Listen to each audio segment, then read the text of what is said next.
Hello students. तो आज हम एक ऐसा चैप्टर शुरू करने जा रहे हैं जो सिर्फ इंटरेस्टिंग ही नहीं बल्कि एग्जाम में आपको फुल मार्क्स भी दिला सकता है। जी हाँ, हम बात कर रहे हैं प्रायिकता की। ये एक ऐसा टॉपिक है जिसे अगर आपने एक बार ठीक से समझ लिए तो नंबर पक्के हैं। प्रायिकता यानी कि प्रोबेबिलिटी सुनने में थोड़ा भारी शब्द लगता है ना? पर यकीन मानिए ये हमारी रोजमर्रा की जिंदगी से पूरी तरह जुड़ा हुआ है। कल बारिश होगी या नहीं, क्रिकेट मैच कौन जीतेगा, ये सब संभावनाओं का ही तो खेल है। तो चलिए आज इस मजेदार दुनिया में उतरते हैं और इसके सारे राज समझते हैं। सबसे पहला सवाल, आखिर ये प्रायिकता है क्या भला? इसकी जरूरत क्यों पड़ी? और इसकी नींव मतलब इसका सबसे बेसिक कॉन्सेप्ट क्या है? चलिए एक एक करके इन सभी सवालों के जवाब ढूंढते हैं। एकदम जीरो से शुरू करते हैं। देखिए, प्रोबेबिलिटी का सबसे पहला और सबसे जरूरी कॉन्सेप्ट है समप्रायिक या इक्वली लाइकली। सीधी भाषा में इसका मतलब है जब खेल में कोई चीटिंग ना हो। जैसे आप एक सिक्का उछालते हैं तो हेड आने का चांस भी 50-50 है और टेल आने का भी, है ना? कोई एक साइड ज्यादा पावरफुल नहीं है। बस इसी को कहते हैं इक्वली लाइकली। लेकिन जरा सोचिए, क्या हो अगर खेल फेयर न हो? अगर सिक्के में ही कोई गड़बड़ हो तो क्या तब भी प्रोबेबिलिटी के नियम काम करेंगे? ये एक बहुत ही इंटरेस्टिंग सवाल है ना? चलिए देखते हैं। और इसका सबसे बढ़िया एग्जाम्पल है फिल्म शोले। याद है अमिताभ बच्चन का वो सिक्का जिसके दोनों तरफ हेड्स था? हाँ, वही था एक पक्षपातपूर्ण यानी बायस्ड कॉइन। मतलब उसमें तो चीटिंग पक्की थी। हम प्रोबेबिलिटी में हमेशा एक न्यायसंगत यानी फेयर कॉइन की बात करते हैं, जहां हर आउटकम का चांस एकदम बराबर हो। चलिए अब आते हैं उस असली चीज पर, वो जादुई फॉर्मूला जो इस पूरे चैप्टर की जान है। बस ये एक फॉर्मूला समझ लिया तो समझो आधी जंग जीत ली। तो ये रहा वो गोल्डन फॉर्मूला। किसी भी घटना ई की प्रायिकता निकालने के लिए आपको बस इतना करना है। ऊपर रखिए अनुकूल परिणामों की संख्या, यानी वो चीज जो आप चाहते हैं, और उसे भाग दे दीजिए कुल संभावित परिणामों की संख्या से, यानी जितनी भी टोटल पॉसिबिलिटीज हैं। बस इतना ही है ये फॉर्मूला। और पता है, ये कोई नया कॉन्सेप्ट नहीं है। आपको एक मजेदार बात बताऊं? प्रोबेबिलिटी पर जो पहली किताब लिखी गई थी, the book on games of chance, वो 16वीं सदी में लिखी गई थी। सोचिए, लोग सदियों से संभावनाओं और किस्मत के खेल को समझने की कोशिश कर रहे हैं। चलो, थियरी बहुत हो गई। अब इस फॉर्मूले को असली दुनिया में इस्तेमाल करके देखते हैं। एक बहुत ही कॉमन एग्जाम्पल लेते हैं, लूडो के पासे का खेल। मान लीजिए हमने एक पासा फेंका, तो पहला स्टेप, टोटल कितने आउटकम आ सकते हैं? सिंपल है, 1 से लेकर 6 तक कुछ भी, यानी टोटल 6 आउटकम। अब दूसरा स्टेप, हमें क्या चाहिए? मान लो हमें 4 से बड़ा नंबर चाहिए, तो हमारे फेवर में कौन से नंबर है? सिर्फ 5 और 6, यानी कोर 2 आउटकम।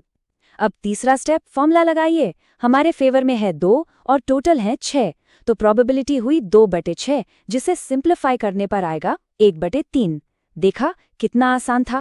अच्छा, यहाँ एक छोटा सा लेकिन जरूरी पॉइंट है। अभी जो हमने एग्जाम्पल देखा, 4 से बड़ा नंबर आना, वो एक प्रारंभिक घटना नहीं है। क्यों? क्योंकि उसमें 1 से ज्यादा आउटकम थे, 5 भी और 6 भी। तो फिर ये प्रारंभिक घटना आखिर होती क्या है? चलिए अब इसे समझते हैं। ओके, अब सब लोग ध्यान से सुनना। अब हम उस सेक्शन पर आ गए हैं जहां से एग्जाम में सीधे सवाल आते हैं। ये कुछ ऐसे नियम हैं जिन्हें अगर आपने समझ लिया तो आपके नंबर पक्के हैं। तो चलो मार्क्स पक्के करते हैं। तो ये रहा जवाब। प्रारंभिक घटना या एलिमेंट्री इवेंट वो होती है जिसका सिर्फ और सिर्फ एक ही मुमकिन नतीजा हो। जैसे सिक्का उछालने पर सिर्फ हेड का आना, बस। या पासा फेंकने पर सिर्फ नंबर 5 का आना, सिर्फ एक आउटकम। इससे ज्यादा सिंपल कुछ नहीं। और इन प्रारंभिक घटनाओं का एक गोल्डन रूल है, और वो है ये नंबर 1। हमेशा याद रखना, किसी भी एक्सपेरिमेंट में जितनी भी प्रारंभिक घटनाएं हैं, उन सब की प्रोबेबिलिटी को जब आप जोड़ेंगे तो जवाब हमेशा एक ही आएगा। हमेशा। ये नियम बहुत काम का है। तो अब जब हम ये बेसिक बातें समझ गए हैं, तो चलिए प्रायिकता के उन 4 अटूट नियमों की बात करते हैं। ये वो सिद्धांत हैं जो कभी किसी भी हाल में नहीं बदलते। आइए इसे एक उदाहरण से समझते हैं।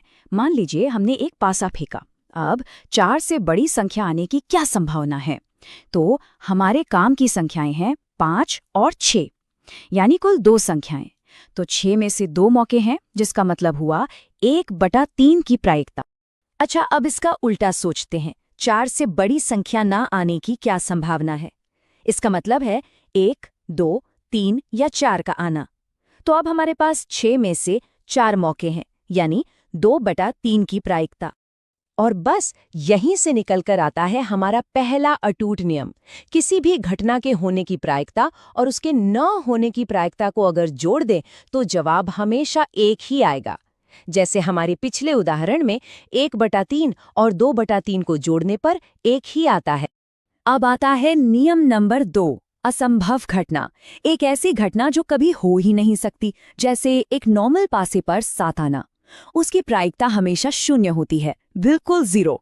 और इसका ठीक उल्टा है हमारा तीसरा नियम, निश्चित घटना। एक ऐसी घटना जिसका होना एकदम पक्का है, उसकी प्रायिकता हमेशा 1 होती है, क्योंकि वो तो होके ही रहेगी, तो उसकी प्रायिकता 100% यानी 1 है। और जैसे सूरज का पूरब से निकलना, उसकी प्रोबेबिलिटी 1 होती है। और हमारा आखिरी नियम इसकी सीमाओं के बारे में है। किसी भी घटना की प्रायिकता हमेशा 0 और 1 के बीच ही होती है, या फिर 0 या 1 हो सकती है। ये कभी भी नेगेटिव नहीं हो सकती और ना ही कभी 1 से ज्यादा।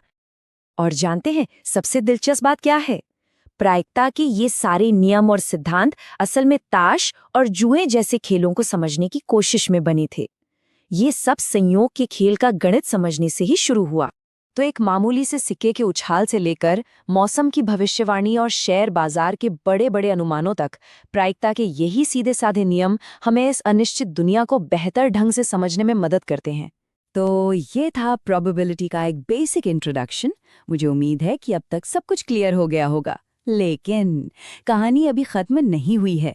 असली मजा तो अब शुरू होगा, क्योंकि अगली क्लास में हम सॉल्व करेंगे बोर्ड एग्जाम के हिसाब से सबसे जरूरी सवाल, ताश के पत्तों वाले सवाल और पासे वाले थोड़े मुश्किल सवाल। तो अगली क्लास के लिए एकदम तैयार रहिएगा। तो ये थी हमारी आज की क्लास। उम्मीद है कि प्रोबेबिलिटी के बेसिक्स अब आपके लिए एकदम क्रिस्टल क्लियर हो गए होंगे। अगर आपको सब समझ आया और मजा आया तो इस क्लास को अपने दोस्तों के साथ शेयर करना बिल्कुल मत भूलना। और हाँ, चैनल को सब्सक्राइब जरूर कर लेना ताकि अगली इंपॉर्टेंट क्लास आपसे मिस ना हो। कमेंट्स में बताओ आज सबसे मजेदार क्या लगा। मिलते हैं अगली क्लास में।